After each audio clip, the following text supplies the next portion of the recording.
These are the pictures of the Harappan pots. During that time, only normal mud pots were made everywhere in the world. Harappans were apparently the first ones to make these shiny pots called glazed pottery. All these are the glazed pots found during excavation. Their pots had the perfect finish and rich designs. See, they are decorated so well by the painters.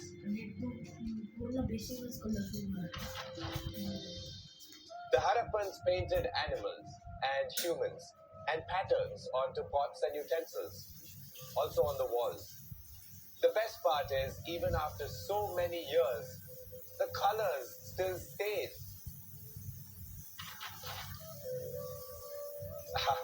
this, this is one of the famous Harappan sculptures.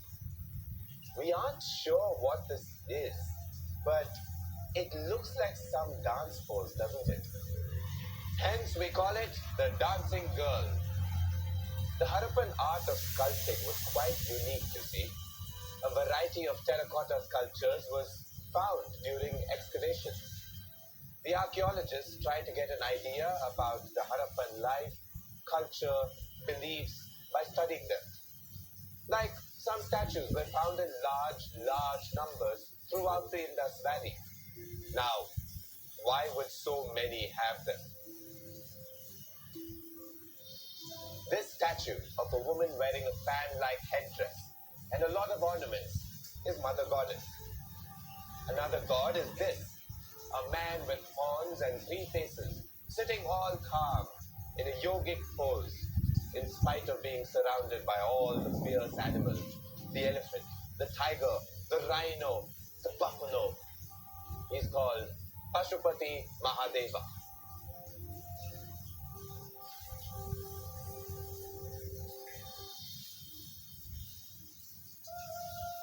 The Harappans were also famous for their jewelry and their crafts. Their potters, painters, sculptors, weavers, jewelers were all so good that they were famous all over the world. And thus, the Harappan merchants used to trade them all over the world. They would take the glazed pots and other special materials to the foreign lands and bring several materials, raw materials, metals, precious stones from there. Exchange of goods would happen between different cities of the civilization too. For internal trade, they used bullock carts and brought gold from South India, precious stones from Gujarat, copper from Rajasthan. For external trade, they would use coastal routes, using boats and ships to travel along the coasts to distant lands. Like this, they got gold from Oman, silver from Persia, tin from Afghanistan and Iran, and so on. Let me show you some of the Harappan seals. Seals are the older version of the company logos we see on products and advertisements. Let me show you one. During trade, goods were packed in bags. A layer of wet clay was applied on the knots, and then a seal was pressed on it. After drying, it would leave an impression called as sealing or a seal. Imagine if I was a trader back then. I want people buying my goods to know that they are top quality. If I have that reputation, I will stamp all my goods with my own seals so that anyone who sees that seal can trust in the quality inside. So each trader used to have his own seal. The seals were like an assurance of quality, just like brands and logos are today. When you see an Apple logo on a product, you trust that product, right? Same way. More than 2,000 varieties of such seals have been found in various Harappan sites. They were made of different materials and bore different designs of animals, birds, human figures, like our stamps do now. Many seals had inscriptions written on them, but unfortunately we don't know how to read their script. So we can't figure out what all this means. All this evidence shows us that goods were extensively carried from here to Mesopotamia. We know this because a lot of the Harappan scenes were found when the Mesopotamian civilization was excavated. Also, there is a mention of the Indus Valley in their scripts, which we can read. They called it Meluha. Isn't it funny? We know what we call them today. We know what the Persians call them, but we don't know what they call themselves. See, whenever any ancient civilization is discovered, the most reliable source of information is their script. Who were they? Who did they worship? What did they eat? How did they live? The scripts contain such information written down by the people themselves, like in the Sumerian tablets or the Egyptian papyrus scrolls. Egypt is today famous for its awesome pyramids. But there is one more thing that they deserve credit for: writing.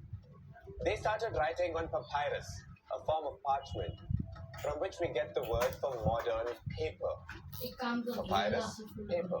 Papyrus, paper. Papyrus, you get papyrus and paper.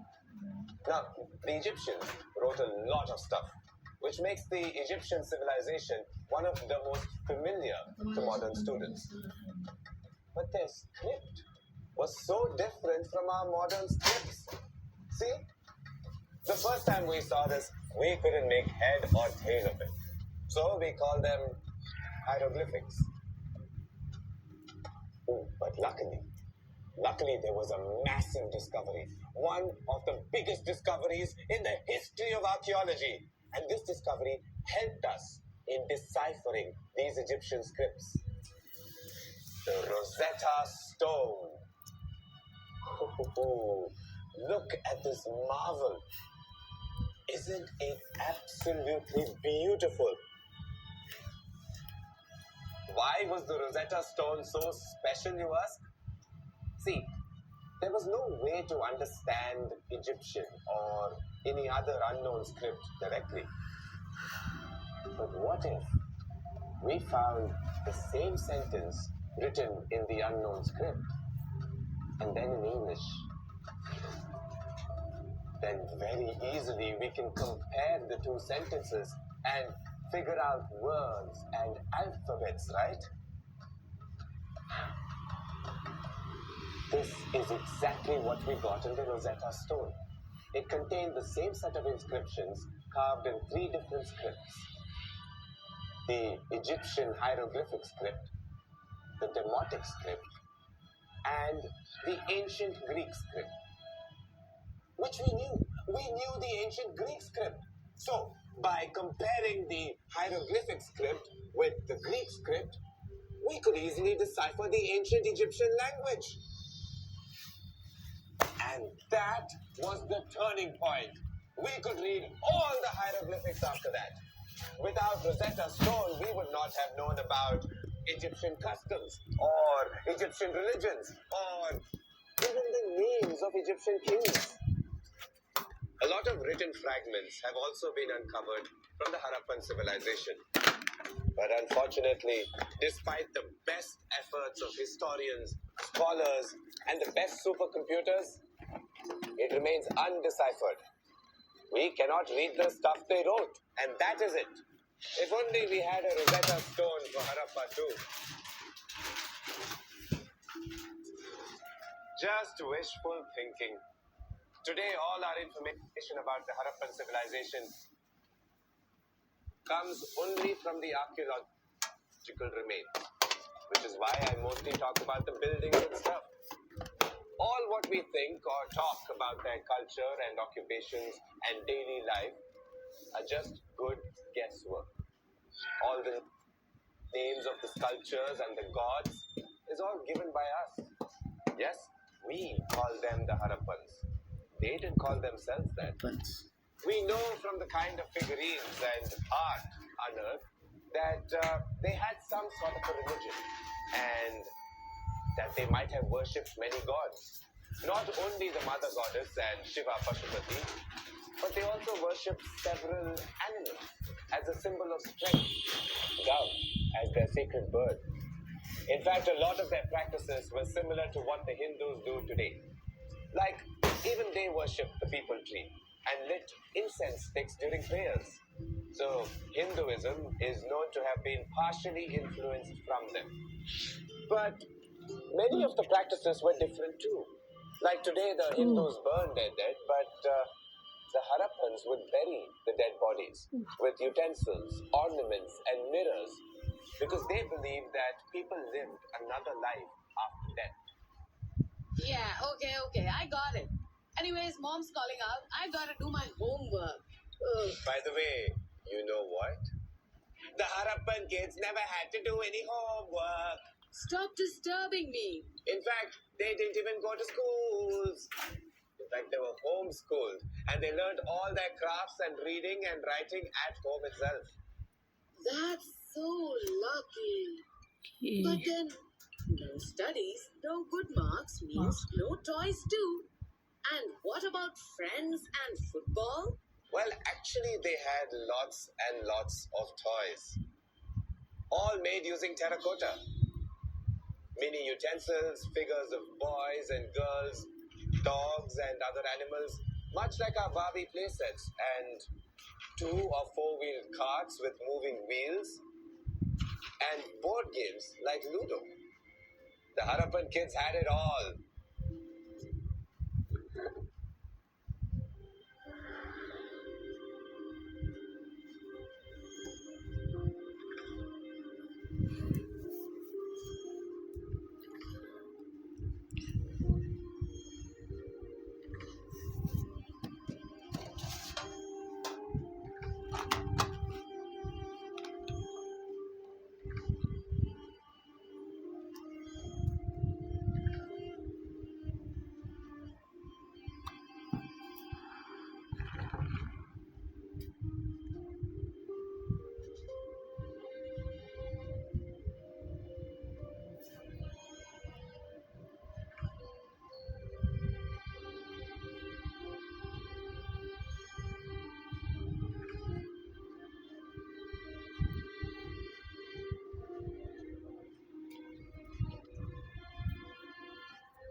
पानी देना जाओ